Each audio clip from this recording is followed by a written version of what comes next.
Fine student, तो बहुत ही important आई12 पढ़ने जा रहे हैं हम लोग इस क्लास में, और इसमें समझेंगे कि कैसे China critical minerals, rare earth minerals, strategic minerals में चाइना कितना आगे निकल गया है। एक तो चाइना के पास अपना रिजर्व भी है, और दूसरी बात यदि रिजर्व नहीं है तो उसके पास टेक्नोलॉजी जरूर है, और इस टेक्नोलॉजी से जहाँ पे भी रिजर्व है दूसरे कंट्री में वहाँ से वो निकाल रहा है। तो एक तरह से ये एक थ्रेट है, वेपनाइजेशन है क्रिटिकल मिनरल्स का। और अभी जानते हो कि जो कंट्री के पास यदि क्रिटिकल मिनरल्स है, रेयर अर्थ मिनरल्स, वो कंट्री बहुत आगे निकल जाएगा। और एक एग्जाम्पल तुम्हारा चाइना भी है। तो इंटरनेशनल रिलेशन आगे देखोगे, China has increase the weaponisation of the exports of its critical minerals. देखो जनवरी 2, 2022 को 2025 को इसी ईयर चाइना के जो मिनिस्ट्री ऑफ कॉमर्स ने उसने कहा, क्या कहा कि हम एक्सपोर्ट कंट्रोल लिस्ट पे वो करना चाहते हैं। यानी कि देखो वही बात है, शुरू में चाइना और यूएस का ट्रेड वार चला है ना, फिर टेक्नोलॉजिकल वार चला। यूएस ने मना कर दिया ना कि जो भी आर्टिफिशियल इंटेलिजेंस रिलेटेड जो भी टेक्नोलॉजी हम चाइना को नहीं भेजेंगे, ठीक है। वो अपना नेशनल सिक्योरिटी क्लॉज को इन्वोक करके किया है। इधर से भी रिटेलिएशन होगा, इधर से ही बोला कि हम सोलर पैनल वाला टेक्नोलॉजी नहीं बेचेंगे। तो उसी का एक चीज़ है, देखो इसने कहा कि ये सब चीज़ हम including 28 entities from the US, ठीक है, and effective districting their access to the, यानी कि इंपॉर्टेंट जो भी important rare earth minerals, critical minerals जिसका डुअल यूज एक्सपोर्ट होगा उसको कंट्रोल कर रहा है चाइना। यानी कि चाइना की तरफ से ऐसा कोई सामान नहीं जाएगा, ऐसा कोई क्रिटिकल मिनरल्स नहीं जाएगा जिसका डुअल यूज़ है। डुअल यूज़ समझते हो ना, जैसे न्यूक्लियर हो गया उसका, तो जैसे हाँ जिसका डबल यूज़ हो। जैसे एग्जांपल देखो, एमंग दिस रिस्ट्रिक्शन में जो भी रिस्ट्रिक्शन चाइना ने लगाया है जनवरी 2, 2025 को, उसमें देखो मिनरल्स और रेयर और रिफाइंड मटेरियल्स सब है, जो कि बहुत इंपॉर्टेंट है एरोस्पेस के लिए, सेमीकंडक्टर के लिए, बैटरीज के लिए और एडवांस इलेक्ट्रॉनिक्स के लिए। और इसमें क्या क्या आते हैं आइटम्स, क्या क्या है, वही टंगस्टन, गैल्वियम, मैग्नीशियम है ना, बेरिलियम, हैफनियम, लिथियम, ये बहुत इंपॉर्टेंट चीज़ है, समझे ना। तो इसका बहुत उपयोग होता है। तो चाइना देखो, ऐसा नहीं कि चाइना पहली बार इस तरह काम कर रहा है, वेपनाइजेशन यानी कि ये सब मिनरल्स को वेपन के रूप में यूज़ कर रहा है और एक्सपोर्ट नहीं कर रहा है। इससे पहले भी चाइना कर चुका है।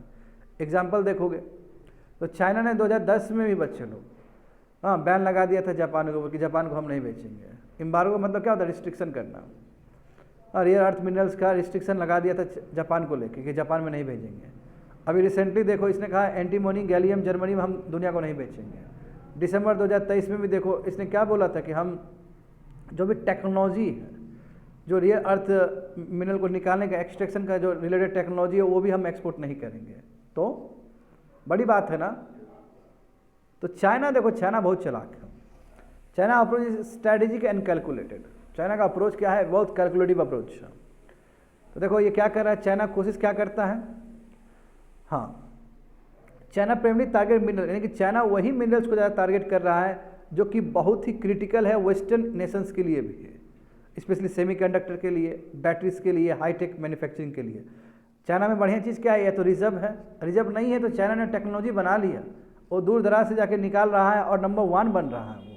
It also refrain from action that could disrupt its domain, यानी कि ऐसा कोई चीज़ नहीं कर रहा है वो जिसकी वजह से उसका एक्सपोर्ट वाला जो कैपेसिटी हो उसको दिक्कत हो। यानी कि अपना दरवाज़ा भी खोल रख रहा है ताकि बाहर सामान आ सके, और जब एक्सपोर्ट करने का बात होगा तो बहुत ही सोच समझ के एक्सपोर्ट कर रहा है। इसलिए स्ट्रेटेजिक और कैलकुलेटिव स्टेप ले रहा है चाइना। आगे देखो, India understood the problem and initiated measures. India ने समझा कि भाई क्रिटिकल मिनरल्स इंपॉर्टेंट है। बस सबसे बड़ी बात है कि इंडिया का जो समझ और इंडिया का जो काम वो प्रॉपर नहीं हो पाया। जैसे एग्जांपल देखो, हमारे मिनिस्ट्री ऑफ माइंस ने भी 30 क्रिटिकल मिनरल्स को चिन्हित किया, आइडेंटिफाई किया और कहा कि नेशनल सिक्योरिटी के लिए बहुत ही इंपॉर्टेंट एसेंशियल एलिमेंट है ये। हाँ, सरकार ने एक डेजिग्नेटेड बॉडी भी बनाई जिसको कहते हैं हम लोग खनिज विदेश इंडिया लिमिटेड, काबिल। काबिल का काम क्या है कि दूसरे कंट्री में कोलैबोरेट करना।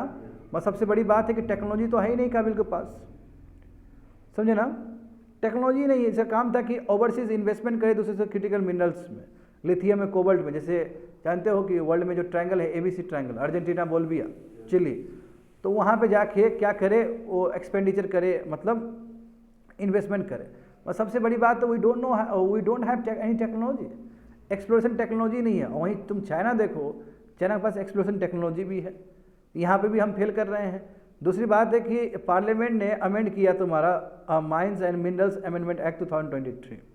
इसमें क्या था कि बहुत सारा जो रिस्ट्रिक्शन था रेयर अर्थ एलिमेंट्स के ऊपर उसको हटा दिया गया, रिस्ट्रिक्शन हटा दिया गया ताकि आसान हो उसको एक्सप्लोरेशन लाइसेंस मिलने में। अब बताओ, अमेंडमेंट करके ये बोल दिया कि एक्सप्लोरेशन लाइसेंस भी मिलेगा ताकि बाहर का कंट्री लोग FDI अट्रैक्ट हो, मगर उसके बावजूद भी कुछ नहीं हुआ। बाहर से FDI नहीं आ रहा है, बाहर से लोग आ ही नहीं रहा है उसको खरीदने के लिए, ये भी दिक्कत है। Instead of having to commit a full scale mining operation that can be taken over a decade और more than to profitable, the explorative firms can now participate and prospecting alone. The law also promise to, देखो laws ने ये भी बोला कि 50% हम exploration expenditure हम कर देंगे, मगर इतना होने के बावजूद भी बच्चे लोग रियल में कुछ दिखा ही नहीं, क्योंकि इससे बाहर का प्राइवेट कंपनी अट्रैक्ट ही नहीं हुआ। द रिजल्ट क्या है, is the reform is not up to the mark. जो भी लाया गया माइंस मिनरल्स अमेंडमेंट करके जो भी चीज़ है, उसका कुछ हुआ ही नहीं। ओनली हैंडफुल, थोड़ा सा एक्सप्लोरेशन मिला है, तुम्हारा लाइसेंस मिला है एक्सप्लोरेशन लाइसेंस का, वही lithium, rare earth minerals, graphite का, ठीक है। वो भी कौन आया, तो पब्लिक सेक्टर आया है, प्राइवेट सेक्टर को तो अट्रैक्ट ही नहीं कर पाया। फॉरेन पार्टिसिपेशन तो बिल्कुल भी नहीं है, समझे। तो कहो कि सर क्यों नहीं है, क्योंकि हम तो अभी जानते हैं कि आप बता रहे थे कि रेजन डिस्ट्रिक्ट में जम्मू एंड कश्मीर में सबसे बड़ा रिजर्व पाया गया। इंडिया में कितना बड़ा हवा उठाया गया कि इतना पाया गया, वर्ल्ड में सबसे बड़ा रिजर्व हो गया भारत का, सेकंड थर्ड रैंक में आ गया, दुनिया भर का बात चल रहा था ना उस समय। मरियल में क्या हुआ, देखो जैसे हमारा जो एक्सप्लोरेशन लेवल है वो G1, G2, G3, G4 के फॉर्म में है। अब जो G1, G2, G3, G4 के फॉर्म में इंडिया जो क्लासीफाई करता है, ये जो डेटा है वर्ल्ड जो वेस्टर्न कंट्री वो बिलीव ही नहीं कर रहा है, ठीक है। उन लोगों को थोड़ा शक है इस डेटा पे, ये स्टेज पे। तो देखो पार्टिसिपेशन नहीं हो रहा है। वही many auction blocks in India have yet to reach advance exploration status, इसलिए रिस्कर है। और दूसरी बात ये जो क्लासिफिकेशन है उसको लेके डाउट रहता है।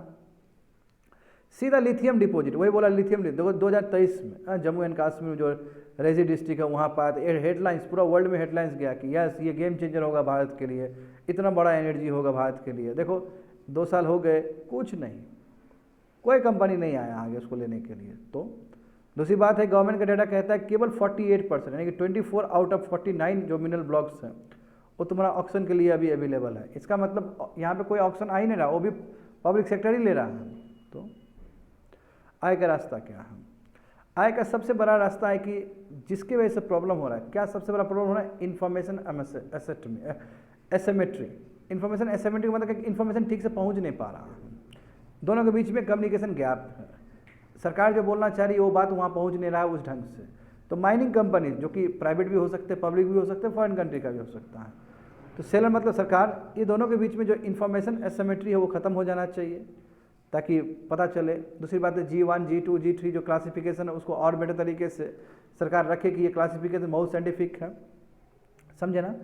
हाँ, और दूसरी बात है कि आप एक्सप्लोरेशन करने दीजिए, पैसा खुद लगा दीजिए, इंसेंटिव दीजिए आप, क्योंकि कोई भी करना चाहेगा तो उसका नुकसान भी तो हो जाएगा, खाली एक्सप्लोरेशन लाइसेंस देने से तो नहीं चलेगा।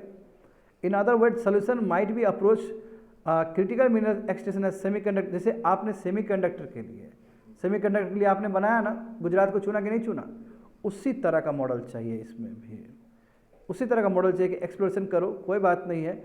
अब इसमें बोला कि प्रोडक्शन बिगिंस होगा तब जाके आपको पैसा दिया जाएगा एक्सप्लोरेशन के लिए।